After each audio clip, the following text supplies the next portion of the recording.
Pag-usapan natin yung kumpletong proseso sa pag-download, install ng GCash, maging pag-register at pag-upgrade na rin ito. By the way, kung first time mo sa channel na at gusto mo pa ng mga online tutorial videos katulad nito, please click the subscribe button. Step 1, kailangan natin pumunta sa Play Store or sa App Store para hanapin ng GCash. Pumunta dito sa search, yung pangatlong menu, and then i-type ang GCash. Makikita nyo to. I-tap nyo itong install, and then kapag na-install na completely, i-tap ang open. Itong app na to ay magpapakita na rin sa cellphone ninyo. So kapag in-open na natin, hintayin na mag-load ang GCash, kailangan ng mga permission para ma-access at magamit yung GCash app. Yung contact, storage, location, at magiging yung camera. Click natin yung accept, i-click ko lang yung allow, and then for device location, i-allow ko lang siya while using the app. Photos, media, allow din natin. From here, i-enter mo na yung phone number na gusto mong nakalink sa GCash. So, ito yung cellphone number. I-tap yung next. Hintayin yung code sa phone number o yung OTP, 6-digit code yon na pinadala sa phone number na in-enter nyo kanina. So, ito yung halimbawa ng code na na-receive. Kung sakaling hindi nakaka-receive ng code, i-tap itong resend code. Pero kapag okay na, i-tap itong enter and then proceed na sa next step. Ang unang tatanungin sa inyo ay yung birth date ninyo. Malalaman na rin kasi kung ano yung edad nyo by entering yung date. I-tap itong calendar, and then piliin na lang yung tamang buwan at tamang taon. Are you a Filipino? I-tap ang yes. Kahit dual citizenship ang meron ka, dapat Filipino pa rin or yes pa rin ang piliin mo dito. I-tap ang confirm. And then step 1, personal information tungkol sa iyo. I-enter ang complete name. Tandaan na sa pag-verify mamaya, gagamit ng ID. So, dapat mag-match yung name mo rito doon sa name na nakalagay sa ID. And then, sa bandang baba, i-enter naman ang email address, maging nationality. Sa main source of funds, pag sinap nyo tong arrow, andito yung pagpipilian. Pwedeng allowance, yung source of funds, especially for students. Pwede rin pensyon, campaign funds or donation, income from business or profession, especially sa mga freelancer or sa mga may sariling business, inheritance, investment, loan, availments. So, piliin na lang dito, sa akin, income from business, and then current address, ilagay na rin dito, unahin ng province, and then city, and then the rest dito. Meron tatanungin about sa permanent address. So, kapag pareho lang naman yung current at permanent address, i-check na lang ito para hindi na fill upan itong pangalawang address sa bandang baba. Scroll down sa pinakababa, referral code. Ngayon kasi parang wala nang referral code sa GCash. Skip na lang to, and then click yung next. I-review kung tama lahat ng information. Scroll down sa bandang baba, i-tap ulit ang confirm. Pero kapag may kailangan i-update dito, i-tap itong back na button. I-correct yung mga information na dapat i-update. And then kapag okay na, click lang yung next. Review ulit. And then kapag okay na ulit, click confirm. This time, MPIN na kung saan ito yung pinakagagamitin natin every time mag-login sa GCash. I-tap nyo itong I na icon para makita ninyo kung ano ba yung PIN na ine-enter ninyo. And then kapag okay na, proceed na dito sa terms and conditions, i-check lang and then hit confirm. This time, may access ka na sa GCash. Pero sa pag-register, kailangan kasi i-declare mo o i-register mo rin yung phone na gagamitin mo para sa account mo sa GCash. Sa GCash account kasi, isang phone lang ang pwedeng maka-access per account. Hindi pwedeng more than 2 devices. So, i-click natin itong yes, register this phone. By the way, may ma-receive ka rin pa ng text from GCash tungkol sa pag-sign up na ginawa mo. So, balik tayo dito, and then i-enter ang code na may receive sa phone. Ito yung code, i-enter lang ulit dito, and tap submit. So, na-register na yung phone na yon sa GCash account. Hindi na to pwedeng magamit sa ibang phone unless tanggalin mo yung access mong GCash dito sa device na to. Now, pwede na tayong pumunta sa GCash app kung saan pwede mong ma-receive o makita agad itong notification na to kung saan pinapa-verify yung account mo. Ito na yung pag-upgrade at sa pag-upgrade, ma-access mo rin yung ibang features katulad ng send money at mas mataas na limit katulad ng 100,000. Mamaya i-discuss natin na pwede mas mapataas up to 500,000 pesos. Tap natin itong verify now or pwede naman later ito gawin. Lalo kung hinahanap nyo pa yung ID ninyo kasi kailangan niyo yun. Also, makaka-receive kayo ng another text about sa pag-register nyo ng device doon sa GCash account na ginawa ninyo. Pag pumunta nga pala kayo sa profile, makikita ninyo kung anong status o anong level ang meron kayo sa GCash. Basic, yung nandyan. Kapag ready na kayo mag-upgrade ng GCash, i-click itong verify now. By the way, hanggat hindi kayo nag-verify, pwedeng ito yung makita ninyo, mga limited na features. Also, kahit hindi pa kayo fully verified, pwede pa rin kayo makareceive ng perang padala. Katulad nito, pero mas maganda i-verify na yung account. Tap natin itong verify now o sa mga notifications or pop-ups na makukuha ninyo sa app. Katulad nito, pwede nyo i-tap from there. Verify now tayo. Ito yung reminder, original ID dapat, at walang harang sa mukha kapag nag-selfie na, especially yung salamin na madalas nakakalimutan. I-click itong verify now.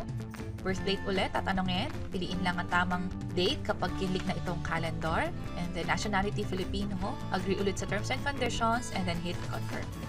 Ito na yung part kung saan i-upload or pipicturean na natin yung ID.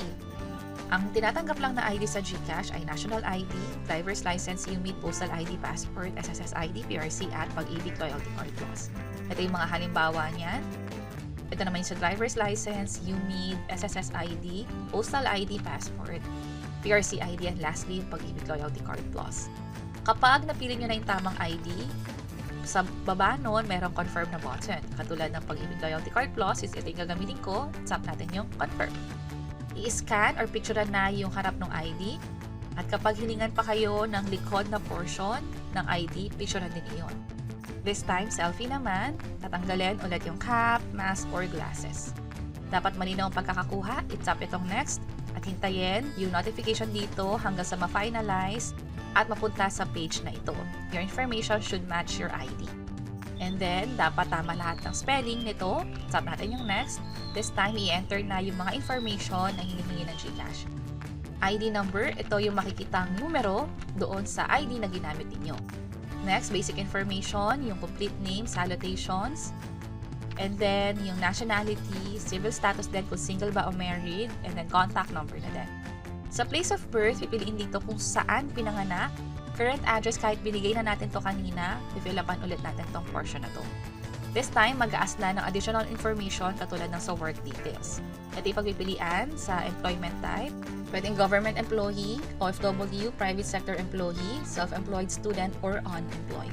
Pag napili na, i-tap itong okay, katulad nito, and then pipiliin din yung role. By the way, pwede nyo rin piliin yung student at ang role na lang dyan ay student din. Kapag private sector employee, yung role magbabago din. Halimbawa, ito yung choices. Tap yung okay. Pero sa atin, ang piliin ko na lang ay self-employed and then role is freelancer. Employer business, fill upan din to. Nature of work, piliin lang dito. I-scroll down hanggang sa mahanap yung tamang nature of work na fit sa'yo. I-tap ang okay. And then source of funds, tatanungin ulit. Ito naman yung pagpipilian. Katulad kanina, piliin lang natin yung pinaka-fit sa atin na source of funds. Tap okay. Expected monthly transactions, siguro sa akin piliin ko na lang yung 49,000 or below. Main purpose of opening account, ano yung dahilan bakit natin ito ino-open? Ito yung pagpipilian. Pwedeng savings, send money, o yung ibang mga features pa dito katulad ng loans o bank transfer. Online shopping, pwede din. Sa akin, savings na lang. May tanong din tungkol sa PEP or politically exposed person. Ito kasi yung tanong na yan.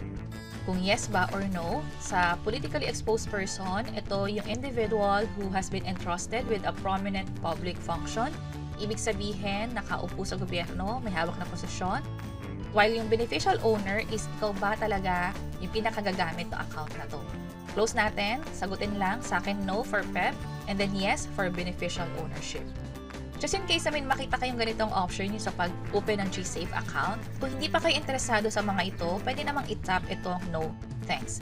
Pero kung gusto nyo siyang i-open, pwedeng pumili dito. Halimbawa, bukod sa wallet, gusto nyo mag-open din ng bank account, mapa Uno Bank, CIMB, or BPI. By the time na pinapanood nyo to, pwedeng updated na, baka madagdagan or mabawasan. I-check nyo na lang kung saang bank kayo interested. Pero again, kung hindi kayo interesado for now, ibig sabihin later gusto nyong pag-isipan and doon na lang kayo mag-open. Sa ngayon, piliin nyo tong no thanks and then tap itong confirm. Finally, i-review na yung mga information.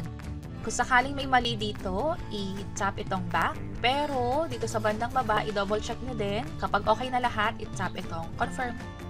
Ito yung ma-receive natin, confirmation na bine-verify na yung account. Maghintay ng 3 days para sa status ng verification. Kung walang magiging problema, within the same day lang, makakakuha na agad kayo ng confirmation na katulad nito. Your account has been fully verified, pwede nang ma-access yung iba't ibang mga features. At kapag chinek nyo yung profile ninyo, fully verified na yung nakalagay dito instead of basic. At ito rin yung makikita ninyong confirmation.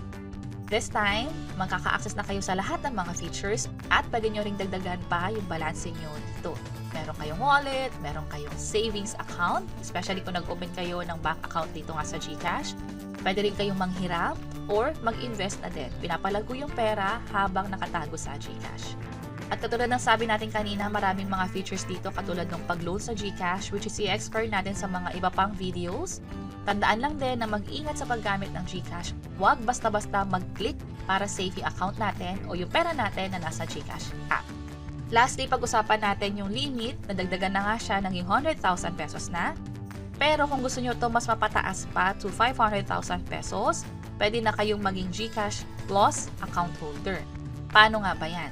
Kailangan lang fully verified, which is nagawa na, at mag-link ng kahit na anong account sa GCash app ninyo. Pwedeng BPI, Union Bank Payoneer, and mag-open din ng GSave or G-Invest account, which is ginawa na natin sa hiwalay na video. Kung gusto nyo mapataas yung limit niyo up to 500,000 pesos, pwede nyo nang i-check yung page or channel namin o yung link ay nasa description sa bandang baba. Sana makatulong and see you sa mga next videos. Bye-bye!